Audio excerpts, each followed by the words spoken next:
Welcome back to another video.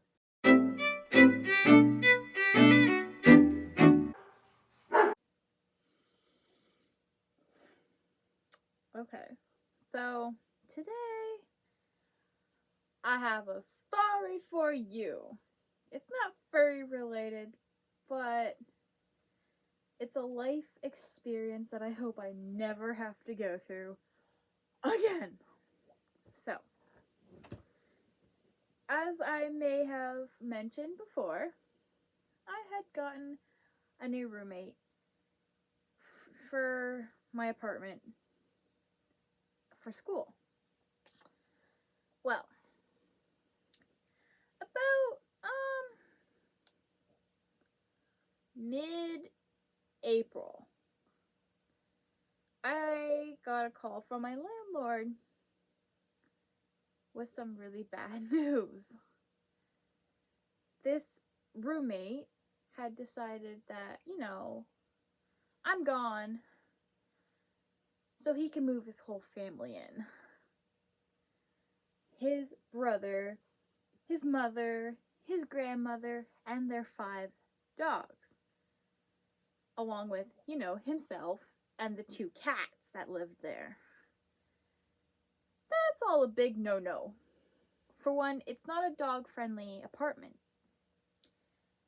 2, it's only supposed to be him and his cats living there.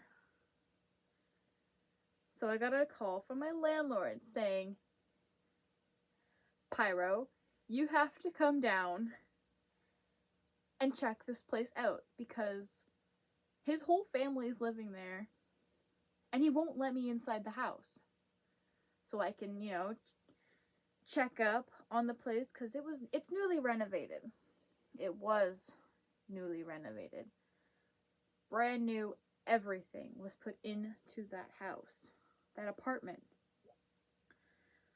So I was like, oh dear, I'm actually just started a new job.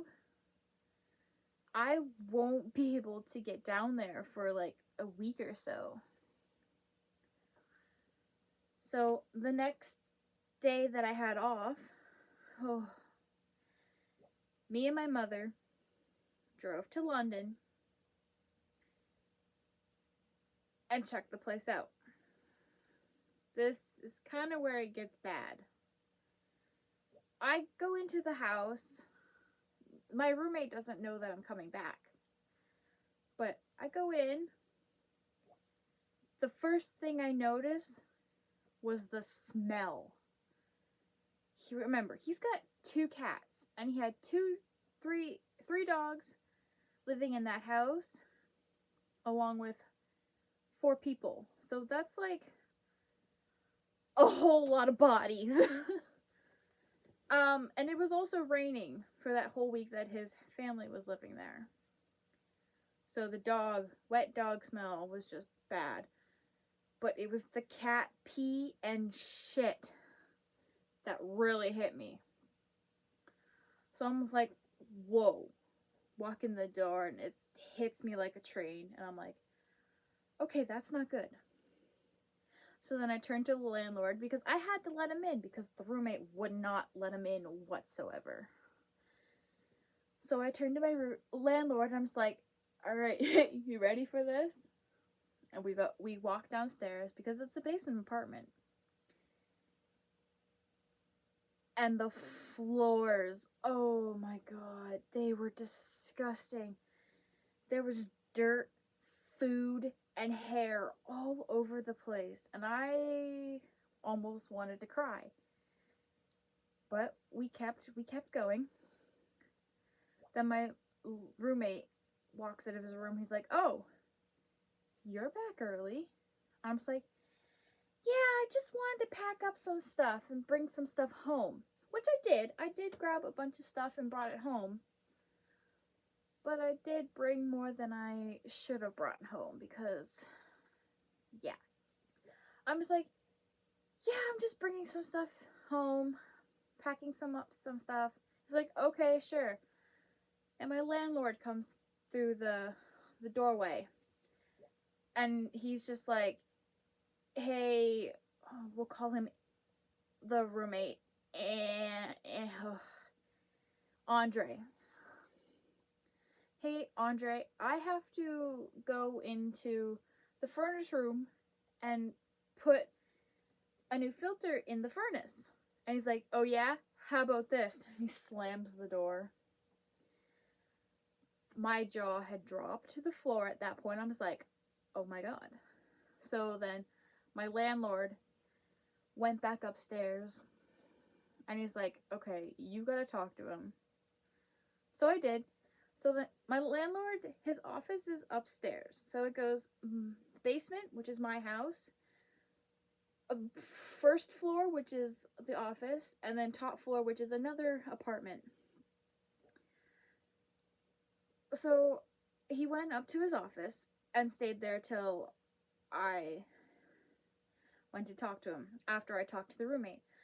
And I'm just like, okay, Andre, you gotta clean this place up. It's disgusting. And that is where he whipped out his phone and he's like, oh, it's disgusting? He started bringing his phone around. He's like, you're saying this is dirty? And I'm just like, yeah, it is. It's really gross. You have to, sweep it at least once a week.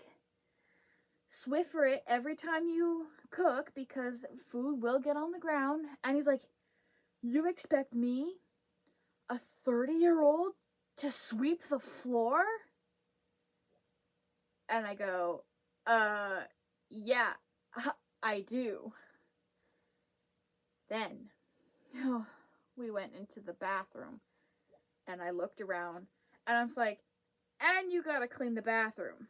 It's absolutely gross. So then he whips out his phone again. He's like, oh, it's gross in here? It's dirty? I'm like, yeah, it is. So the shower door is see-through glass. Well, it's supposed to be. You look at it now, and it's just a complete white wall of grime, mildew, and mold. And I'm just like, yeah, you can't even see out of that door. He takes his phone, he's like, you can't see out of that? I'm like, no, you can't. So then, after that, he walked to his room, slammed the door in my face. Kind of like, end of discussion.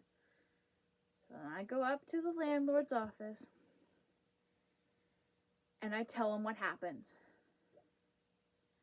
But here's the thing. I have very bad anxiety. So as soon as I got out of that apartment, I was shaking and hyperventilating, and I had tears just pouring out of my eyes. So I go into the landlord's office and I explain to him what happened. And he's trying to calm me down because I'm having a severe anxiety attack. And he's like, oh, it's okay. Just calm down. Take a deep breath. I think I stood in his office for a good 30 minutes before I actually calmed down.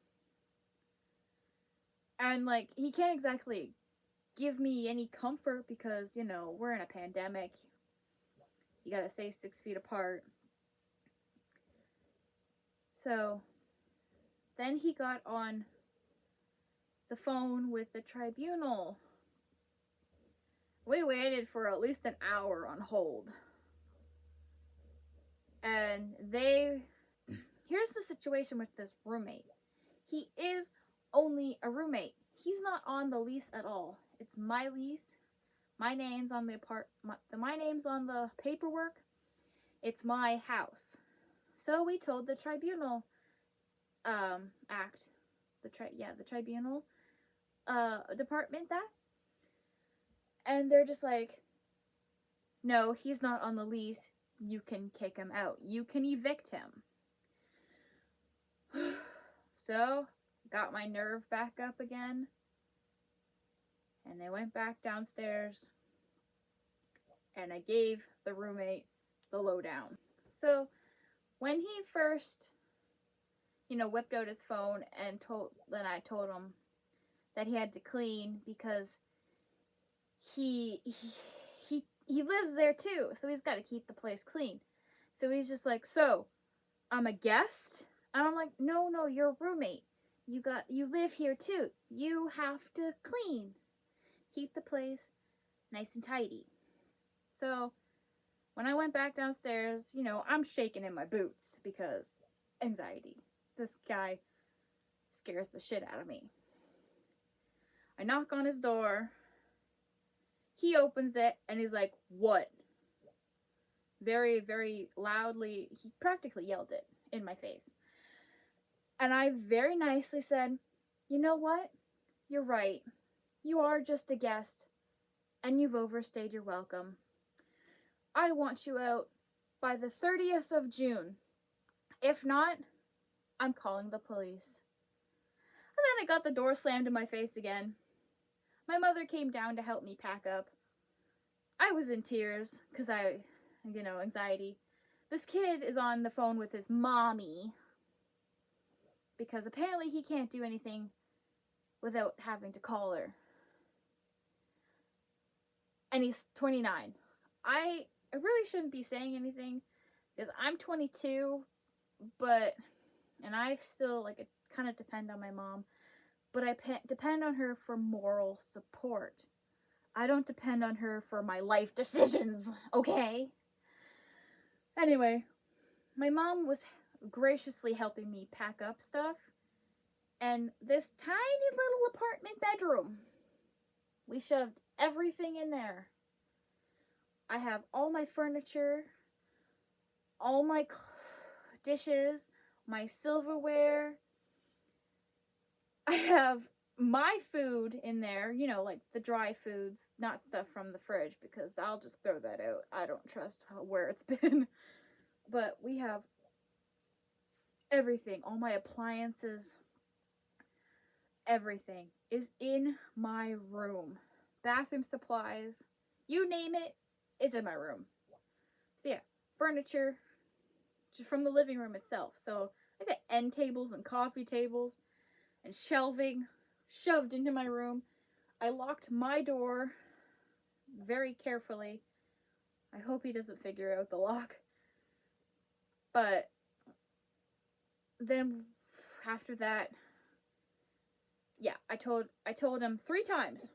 This is important for later. I told him, how many fingers do I got? 3 times. June 3rd, 30th, you better be out or I'm calling the police. And that's where I'm leaving this story. There's 2 more parts to this story. But this video will be a very long video if I continue going. So anyways, that is my horrible, horrible, horrible roommate experience. And I hope you guys tune in for the rest of the story.